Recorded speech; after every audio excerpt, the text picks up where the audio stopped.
Hi everyone, welcome! Sejam todos muito bem-vindos, alunos do terceiro ano.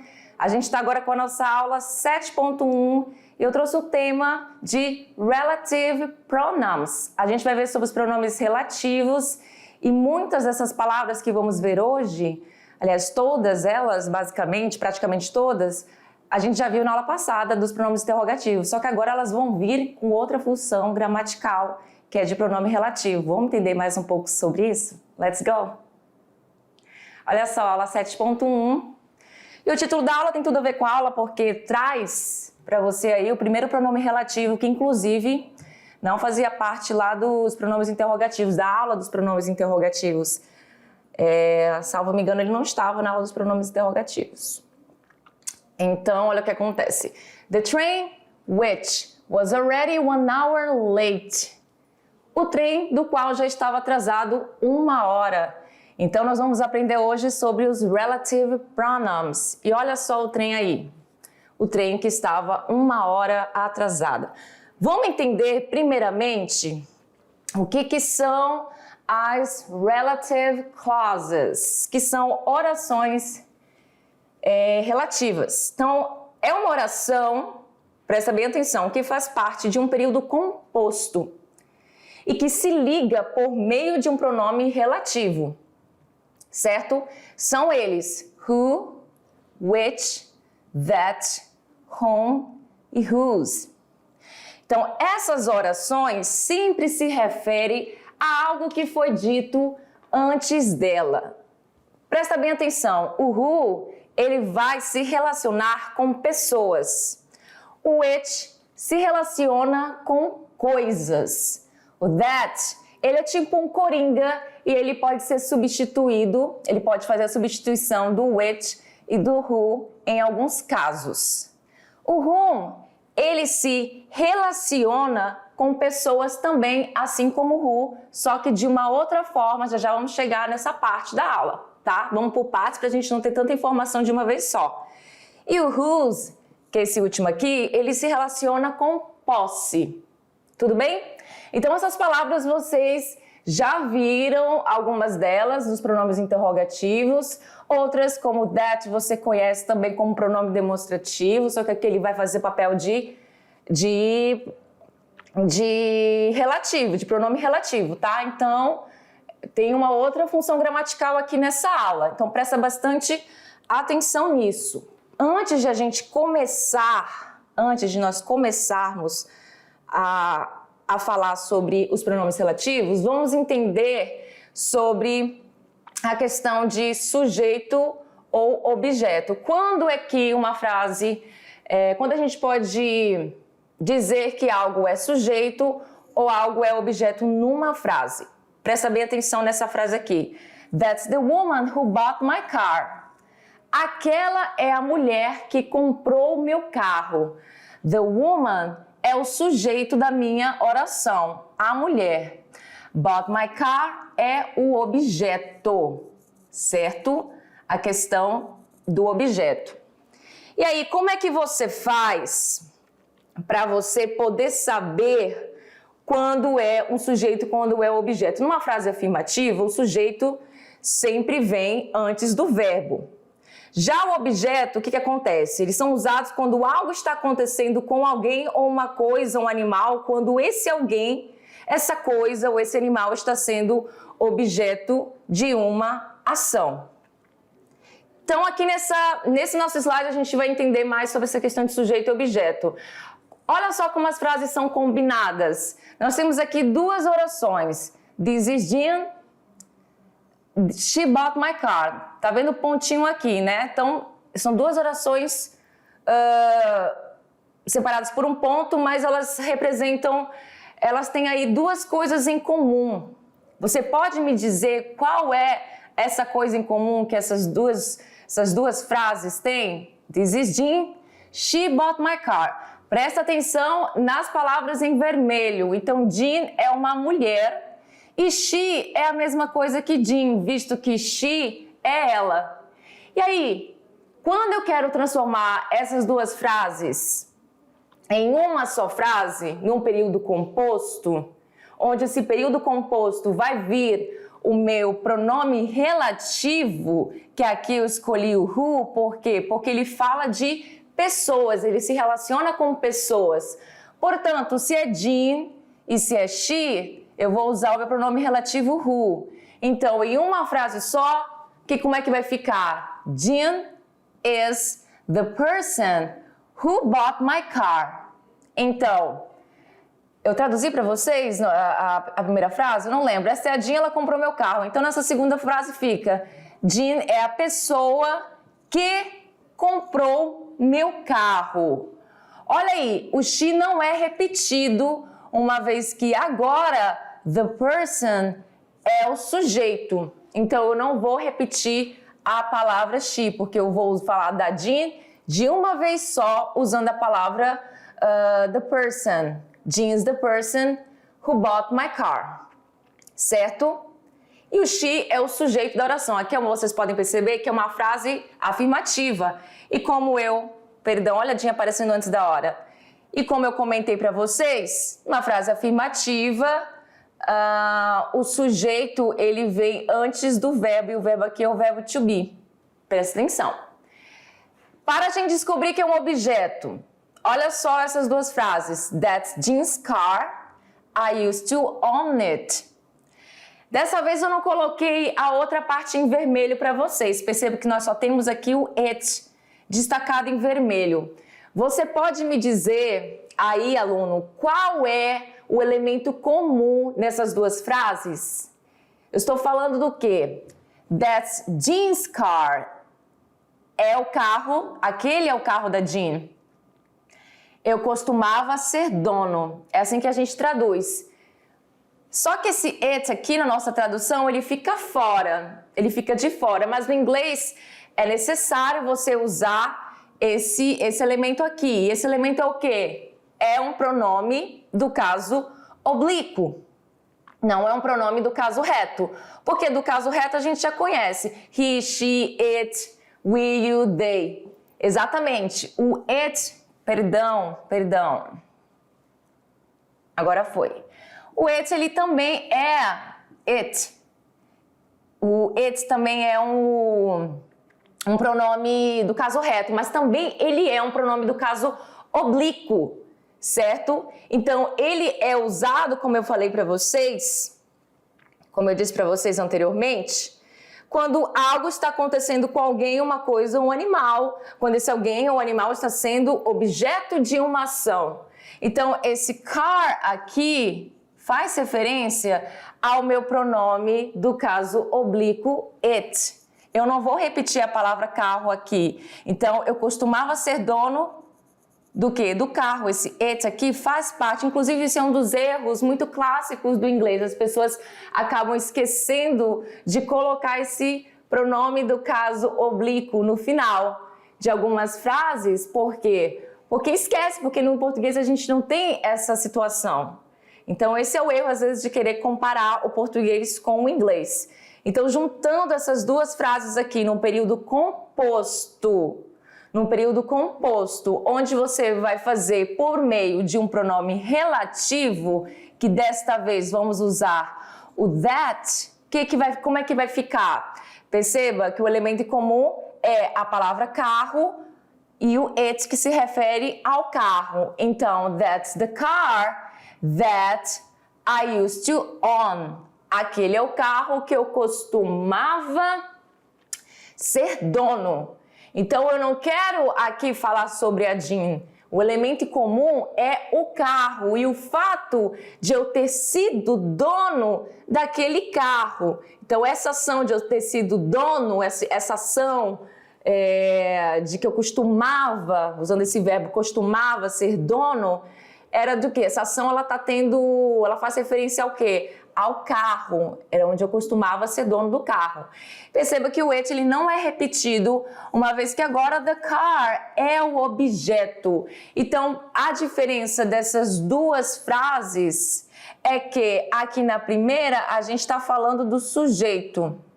Aqui na segunda, o foco é no objeto. Entenderam? Olha a Jean que queria aparecer antes da hora, essa é a Jean. That's the woman, que é a Jean. Who bought my car? Que comprou o meu carro? Aí agora a gente vai para a segunda parte das relative clauses, das orações relativas, que a gente usa pronomes relativos. Elas são divididas em duas situações, em dois tipos. As defining or non-defining clauses. Vamos entender o que são essas defining clauses. Como o nome já diz, são orações que definem, ou então orações restritivas. Elas dão informações importantes e deixam explícito a quem ou o que elas estão se referindo. Então ela define aquilo que ela se refere e ela é importante para o entendimento geral do texto. Presta atenção nesta frase aqui. The book which you lent me is really good. O livro do qual você me emprestou, o verbo é esse aqui, do qual você me emprestou, é realmente bom. Certo? Se por acaso eu tirar se eu tirar essa frase aqui, que é a minha relative clause, que é a frase que vem com o meu pronome relativo, ela vai ter algum sentido? Presta atenção. The book is really good. O livro é muito bom. Sim, eu vou entender que o livro é muito bom, mas eu não vou entender de que livro você está falando. Para mim, você só está falando que o livro é muito bom, mas não disse que livro. Então, essa informação aqui, ela é importante para o entendimento do texto, porque é o livro que você me emprestou. Ah, agora sim, então o livro que eu te emprestei é realmente bom. Então, essa frase, ela é uma defining clause. Então, ela precisa vir na minha frase. Sem ela, não tem como eu saber de que livro você está falando. Então, esse which que nós estamos vendo aí, da defining clause, dessa frase que a gente viu aqui, relaciona as frases e evidencia de qual livro estamos falando. Do livro que foi emprestado. Sem essa relative clause, poderia ser difícil entender de qual livro estava se falando. Então, as defining clauses são essas, onde você não pode, onde essa frase ela é importante para o entendimento geral do texto. Já as non-defining clauses, elas são diferentes. Elas também são chamadas de orações explicativas. Elas dão informação extra. São separadas por vírgula, e isso na escrita, né? Se o indivíduo colocar a vírgula, vai te ajudar a saber que se trata de uma non-defining clause. Isso na escrita. E por uma rápida pausa nos dois lados de onde as vírgulas estariam. Isso na fala. Aí, olha só, além disso, ela não define, mas traz informações extras. E geralmente usamos o which e não that em non-defining clauses. Por quê? Porque a non-defining clause, ela tem essas duas características importantes, né? Ela aparece entre as vírgulas e elas nunca podem iniciar com o pronome relativo that. Aqui eu coloquei geralmente, mas é interessante que você saiba que não pode se iniciar com o pronome relativo that. Uma relative clause que seja non-defining clauses, tá? Olha esta frase aqui. The book, presta atenção nessa vírgula. Which I hadn't read, outra vírgula, was still on the shelf. Ou seja, o livro do qual eu ainda não tinha lido ainda estava na estante. Note que a non-defining clause nos dá informação extra sobre o livro. Poderíamos retirar a relative clause e ainda assim entenderíamos o significado. Vamos fazer esse teste? Será que a gente continua entendendo o significado? The book was still on the shelf. Nós temos o sujeito, nós temos o verbo que vem depois do sujeito e temos o complemento, o livro, que o livro ainda estava na estante. é uma frase onde a gente pode ter o perfeito entendimento. Então, essa informação aqui, essa relative clause, ela é uma informação extra que não é importante para o entendimento geral do texto. Ela é só uma informação extra. Então, o livro que ainda está na estante, na verdade, aquele do qual eu ainda não li, tá entendendo? Então, é uma informação extra. Então, essas são as non-defining clauses. The book which you lent me is really good. O livro do qual você me prestou é realmente muito bom. E agora sobre a questão de omitir pronomes relativos. No inglês tem muito disso. Eu acho assim, tenho certeza que vocês já perceberam isso sem saber que se tratava talvez de um pronome relativo.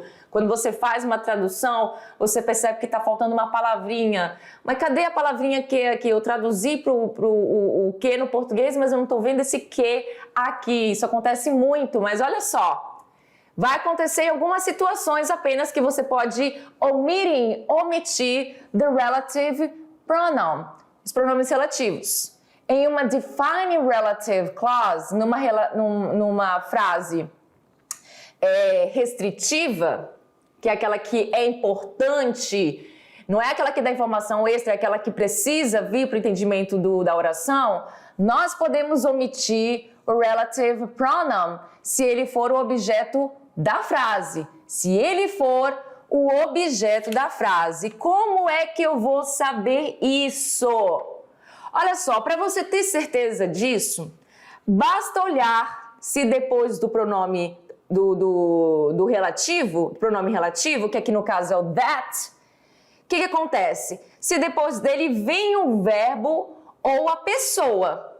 Se for o verbo, não pode omitir. Se for a pessoa, pode. Então, olha só. That's the car that I used to own. Esse that, ele vem depois de quem? Ele vem depois de um verbo ou de uma pessoa. Então, olha só, a gente tem aqui a palavra that, que é esse pronome relativo. Antes dele, nós estamos falando do objeto, que é o carro. E depois a gente está vendo aqui o quê? Um pronome pessoal, do caso reto. Neste caso, eu posso omitir o meu pronome relativo nesta frase. Vai ficar, that's the car I used to own. Aquele é o carro que eu costumava ser dono. Ou então eu posso falar. Lembrando que o that, ele é o coringa. Ele fala tanto de pessoas e de coisas. Ele pode ser usado no lugar de who e which. Eu comentei isso lá no início da aula. Então, assim, neste caso aqui, eu posso omitir ele. Então, ele não vem na minha frase quando eu quiser fazer isso, mas de uma forma bem informal. Lembrando que o uso do that também é usado de forma informal. Mas a gente não pode omitir o pronome relativo se ele for o sujeito da frase. Olha só. That's the woman é o sujeito. Logo depois vem o quê? Um pronome relativo. E logo depois do pronome relativo vem o quê? Vem um verbo. Então, neste caso, olha o verbo aqui, eu não posso omitir esse pronome relativo. Aqui vem um pronome pessoal, né? Eu posso omitir, mas quando vem um verbo, como esse aqui, que é um verbo no passado e ele é ainda por cima irregular, eu não posso fazer essa omissão desse pronome relativo who. That's the woman who bought my car. Então eu preciso usar. E por que eu optei por usar esse pronome relativo who? Porque eu estou falando de pessoas. Olha aqui, aquela é a mulher que comprou meu carro. Who bought my car? A gente pode fazer as omissões dos pronomes relativos somente em defining relative clauses, só em orações restritivas. A gente não pode fazer a omissão dos pronomes relativos em uma non-defined relative clause. A gente não pode fazer essa omissão em frases que são orações explicativas, aquelas que você dá uma informação extra, porque ela é uma informação extra, então ela tem que vir toda completa, porque senão não vai fazer sentido, então não pode omitir nenhum pronome relativo nesse caso. Never, never, nunca. Certo? That's the car that I used to own. Tá aqui entre parênteses porque eu posso falar that's the car that I used to own. Aquele é o carro que eu costumava ser dono, que agora tá todo sujo, todo dirty. Não tem nem como usar mais esse Fusquinha. Acho que é um Fusca, não parece, não é um Fusca. Não, eu não entendo absolutamente nada de carro, isso parece, mas não é. Então, that's the car I used to own também é uma opção que eu posso fazer, onde eu vou omitir esse pronome relativo, porque isso aqui se trata de uma defined relative clause, uma oração restritiva, que não está dando informação extra. Então, eu posso omitir quando o quê? Depois de um pronome relativo, vier o quê? É um pronome pessoal, então um sujeito, aliás, o sujeito, e quando eu estou falando do objeto, que é o carro. Então, se eu estou falando do objeto, posso fazer isso. Agora sim, a gente vai entrar na questão dos pronomes relativos, falando de um por um. Vamos começar a falar do which, do who e do that. Por que a gente vai falar desses três juntos? O which e o who, cada um vai falar sobre uma situação, né? Vocês sabem, o which ele vai ser o quê? Vai se relacionar com coisas, o who vai se relacionar com pessoas e o that, ele é como se fosse um coringa, fazendo a substituição, podendo fazer a substituição. Meu Deus, socorro, Jesus! Minha dicção tá péssima, hein? O que tá acontecendo? Vamos lá de novo. Podendo fazer essa substituição pelo who e pelo which em algumas situações. Não é assim também, eu vou chegar lá e vou fazer isso. Pera lá, tem toda uma estrutura léxico-complicada para isso. Vamos falar sobre o that. That ao invés de which. O que acontece nessa situaçãozinha aí, ó? Vamos lembrar que o that, ele vai ter a tradução de que, certo? Então, quando falamos sobre coisas, o that é frequentemente usado no lugar de which.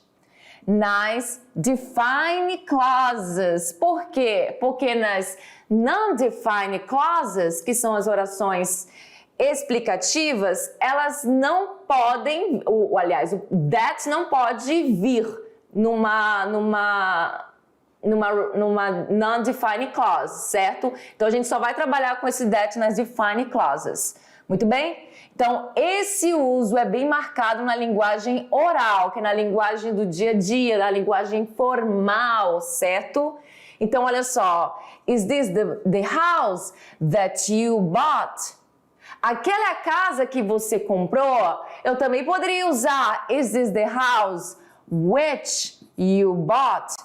Ou seja, aquela casa que você comprou, também poderia usar o which, certo? Mas o that seria numa fala mais informal. Muito bem?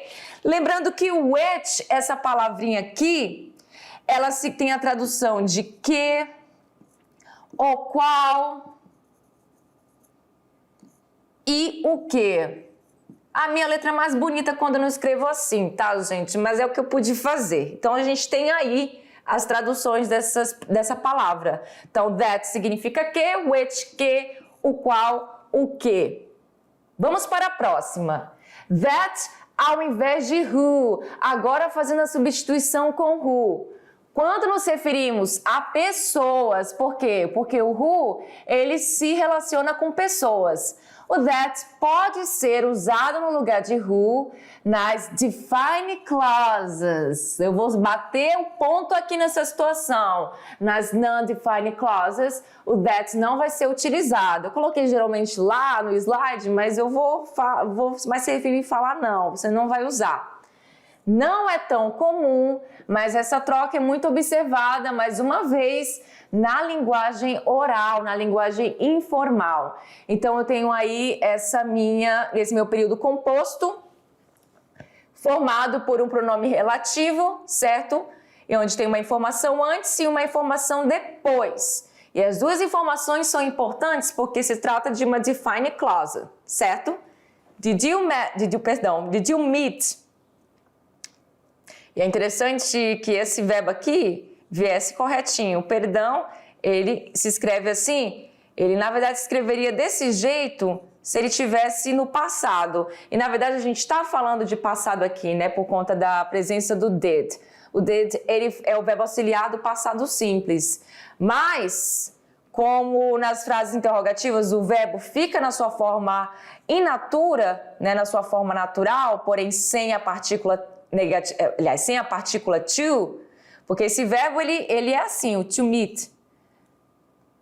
Hoje eu tô com uma escrita assim terrível, mas tudo bem, vamos lá. Ele é assim, to meet, que é o verbo conhecer, né? Dentre outros, aqui no caso encontrar, pode ser também. Aqui no caso não, aqui nessa frase é conhecer, mas também poderia ser encontrar dependendo do contexto que a pessoa estivesse falando, mas aqui interessante seria mais mesmo conhecer. Então o verbo é assim, to meet. O presente dele é assim, meet, né, sem esse to. E o passado é met. Só que como a gente está usando o did aqui, então o certo seria esse meet em cima, certo? Então vamos desconsiderar essa palavra que está faltando um E para ficar correta aqui nessa oração, certo? Então, did you meet? Você conheceu? Oxe, que diacho, o que está acontecendo? Agora sim, did you meet? Você conheceu the boy, o rapaz that Sue, que a Sue is going to marry, que a Sue vai casar? Você conheceu o rapaz que a Sue vai casar? E aí, vou ajeitar aqui esse verbo, né? Porque já tá me dando coisa de ver ele aqui. Então, meet. Did you meet the boy that Sue is going to marry? Então, neste caso, ao invés de usar o pronome relativo who, eu optei por usar o that, porque ele é uma forma mais informal, a gente acaba usando até mais esse that do que o who, porque a gente está falando numa linguagem informal, a grande maioria das vezes na nossa vida, né? Porém, o who seria o mais corretinho para se usar neste caso. Vamos para a próxima. Which in non-defined clauses. Agora a gente vai falar sobre este pronome relativo que se relaciona com coisas numa frase explicativa. Na non-defined clause, que é uma oração explicativa. O that, como eu comentei várias vezes, ele não pode ser usado no início de uma non-defined clause. Ele não pode ser usado, certo? Então, ó, the hotel, which was 100 years old, was very comfortable. Perceba a vírgula aqui e a vírgula aqui, mostrando que essa relative clause, essa oração é uma non-defined clause, é uma oração explicativa. Porque eu falo, o hotel do qual tinha 100 anos, era muito confortável. Agora, se eu tirar essa frase, which was 100 years old, falar só, the hotel was very comfortable, eu consigo entender porque está falando do hotel. O hotel era bem confortável, mas ele adiciona essa informação aqui extra para dizer que o quê? Do qual era 100 anos velho, ele tinha uma idade aí de 100 anos, o hotel. Prepositions. Eita, prepositions. Quando a gente vai falar de preposições, usando esses três pronomes relativos, como é que vai ficar? That não pode ser usado depois de uma preposition. Então, o that, ele sofre muitos preconceitos, como você pode ver. Ele não vem numa non-defined clause, ele não pode ser usado, que é essa questão da oração explicativa. Ele não pode ser usado depois de uma preposição. Então, assim, presta atenção nessa questão. Então, this is the car. Aquele é o carro. I paid 2,000 pounds, que aqui é libras, né? É a moeda britânica. for. Então, presta atenção que aqui eu tenho for. O for no final da minha frase aqui, ele é uma preposição. Isso é muito comum no inglês, tá? Usar preposição no final da frase.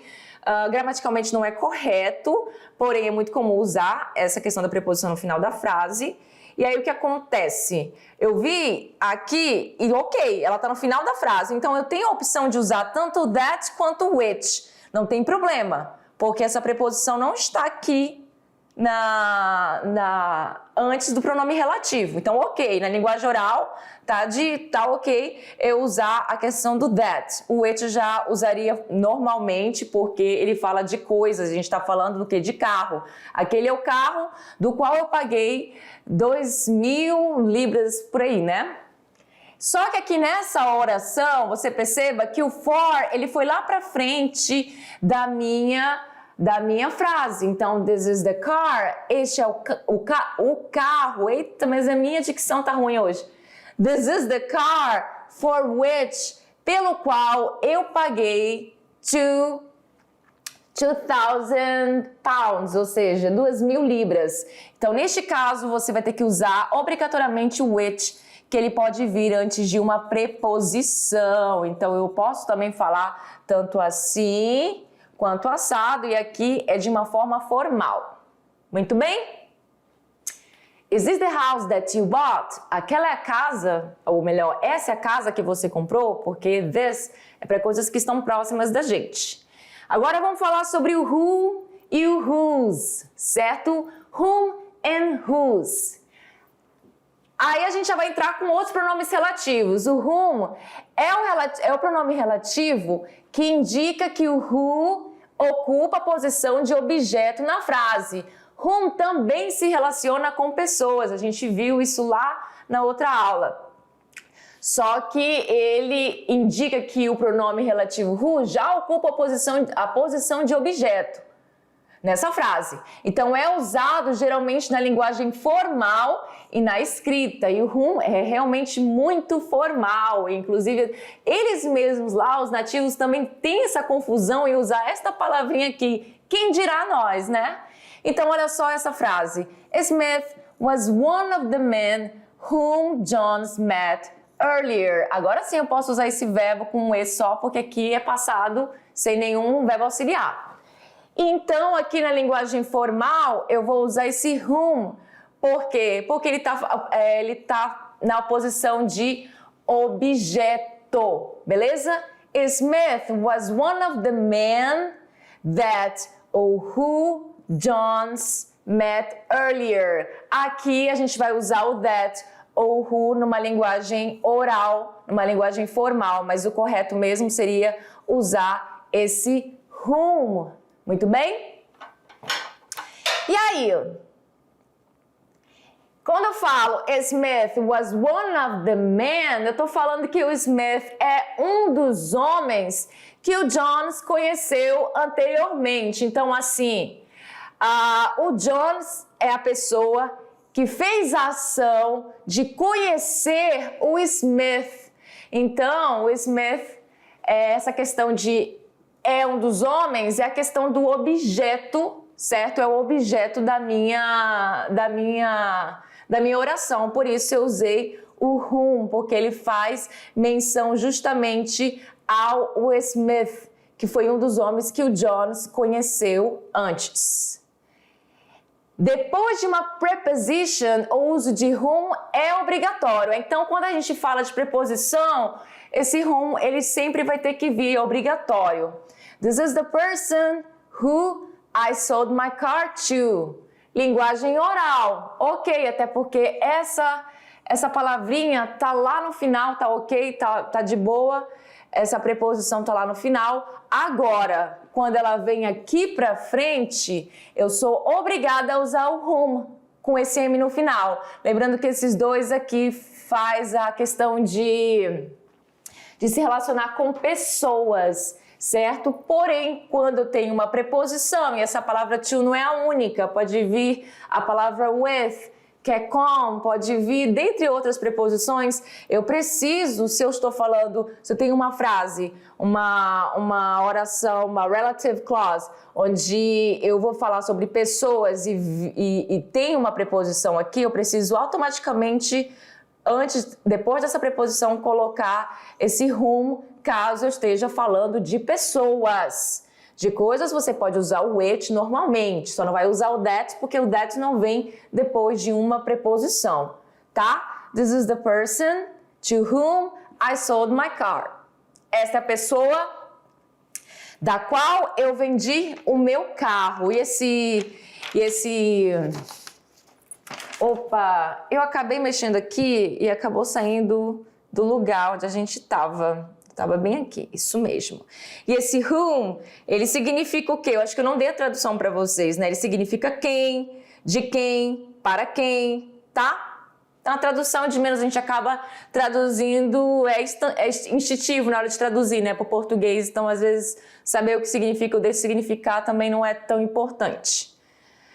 Agora a gente vai para a questão do whose, que significa of whom, de quem. Então ele se relaciona com posse. Essa aqui é uma preposição, tá? De quem. Aqui seria. Então esse whose, que é esse pronome relativo, vai falar de posse. This is Jack. His sister is staying with us. São duas orações aqui. Essas duas orações vêm para cá numa oração composta, num período composto, formado por um pronome relativo, que é o whose. Eu vou usar esse whose, por quê? Porque eu estou falando do Jack, this is Jack, este é o Jack. E eu estou falando da irmã do Jack, his sister, a irmã dele. Então, this is Jack, whose sister is staying with us. Aquele é o Jack da qual a irmã está ficando com a gente. Então, esse whose vai ser... na tradução, cujo, cuja, cujos, cujas, e você percebe que eu traduzi da qual, né? Mas o mais corretinho seria esse cujo, cuja. Então, this is Jack, cuja irmã vai ficar com a gente na mesma casa, no mesmo lugar, enfim. Então, whose para falar de posse, quando há posse de alguém na oração. Certo? Não vou repetir essa frase que está aí, vamos logo para a nossa prática. Let's practice. Olha aí. Replace the relative pronouns in italics with that where possible. Ou seja, replace the relative pronouns. Em itálicos, você vai colocar pronomes relativos em itálico. Aliás, os pronomes relativos que estão em itálico, perdão, tá aqui, todos eles. Com a questão do that, se possível. Então, se você vai substituir alguns deles, se você conseguir. Então, vamos tentar aqui ver se pode fazer essa substituição? Vamos na primeira. A gente sabe que a gente pode substituir o who e o which pelo that em algumas situações. Eita, que eu escrevi errado aqui, tá muito doido. É um W aqui, W, ó, é um H, socorro. Agora sim. A gente sabe que a gente pode fazer essa substituição por desses dois aqui pelo that. Isso a gente já sabe, mas em algumas situações. Então, na número 1, this is the magazine which I told you about. A gente está falando o quê? Da revista da qual eu te falei. Então, a gente está falando de um objeto, né? De uma revista. E aí, essa frase, ela é uma define ou uma non-define relative clause. E aí, eu tô vendo a vírgula aqui, eu não tô vendo vírgula, não estou vendo vírgula, então isso já me ajuda a perceber que se trata de uma define relative clause. E outra forma de você perceber é quando você faz a tradução também. Então, this is the magazine which I told you about. Aquela é a revista da qual eu te falei. Então, neste caso, obviamente, eu posso fazer a substituição. This is the magazine that I told you about. Posso fazer essa substituição porque é uma define relative clause, é uma oração restritiva e eu posso substituir o that pelo which nesse caso. Na 2, John's flat, olha a vírgula aqui, which is the same block as mine, olha outra vírgula aqui, is much larger. Então a gente consegue perceber na escrita, né, vendo essa frase pela vírgula, que se trata de uma non-defined relative clause, de uma oração explicativa. Eu nem sei se eu falei na número 1 correto a palavra, porque é tanta coisa que tem para falar que a gente acaba às vezes se perdendo aqui. Mas essa questão aqui da 2, está claro que eu não posso substituir esse which pelo that, porque é uma oração explicativa. Eu estou dando uma informação aqui, então eu não posso, it's not possible, então eu não posso substituir o which pelo that. Então, o apartamento do John, do qual é no mesmo bloco que o meu, é bastante largo. Não posso fazer essa substituição. Na 3, sobre a 3, vamos lá.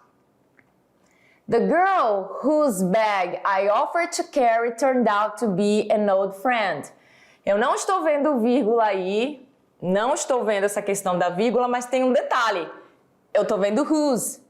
Então, não importa se é uma defined clause, se é uma non-defined clause, eu não vou substituir o pronome relativo whose pelo that. Não existe isso, a gente não viu isso na nossa aula. Então, obviamente, não é possível fazer essa substituição. Na 4, the policeman who arrested her recognized her car. Aqui a gente está falando sobre o quê? A polícia, o policial, perdão, que prendeu ele, reconheceu o carro dele. O carro dela, perdão, que prendeu ela, oxe. Que prendeu ela, reconheceu o carro dela. O que está acontecendo aqui? Acontecendo o quê? Uma defined relative clause. A gente tem uma oração restritiva aqui. Então, numa oração restritiva eu posso fazer essa substituição naturalmente. Eu sei disso porque eu não vi nenhuma vírgula e pela tradução também, porque a tradução me diz que essa informação ela é importante. A polícia, do qual prendeu ela, reconheceu o carro dela, então eu posso substituir sim, vai ficar the policeman that arrested her recognized her car. Então eu posso fazer isso. E na última, I work with someone who knows you. I work with someone who knows you. Já percebo que se trata de uma defined relative clause pelo fato de não ter a vírgula, isso já me ajuda. Também pela tradução, porque a gente percebe que essas são orações que elas precisam, é uma oração composta que precisa vir esse relative clause aqui para poder fazer sentido. I work with someone, eu trabalho com alguém que conhece você, então se eu tirasse isso, ficaria só eu trabalho com alguém, mas e aí? Qual é mais informação? Qual é a informação que você vai dar em relação a isso? Então, eu posso fazer essa substituição. I work with someone that knows you. Ok? Eita, que foi muita informação hoje. Passamos até um tempinho da aula, mas é isso aí. Volto na nossa aula de revisão para mais informações. Bye, bye.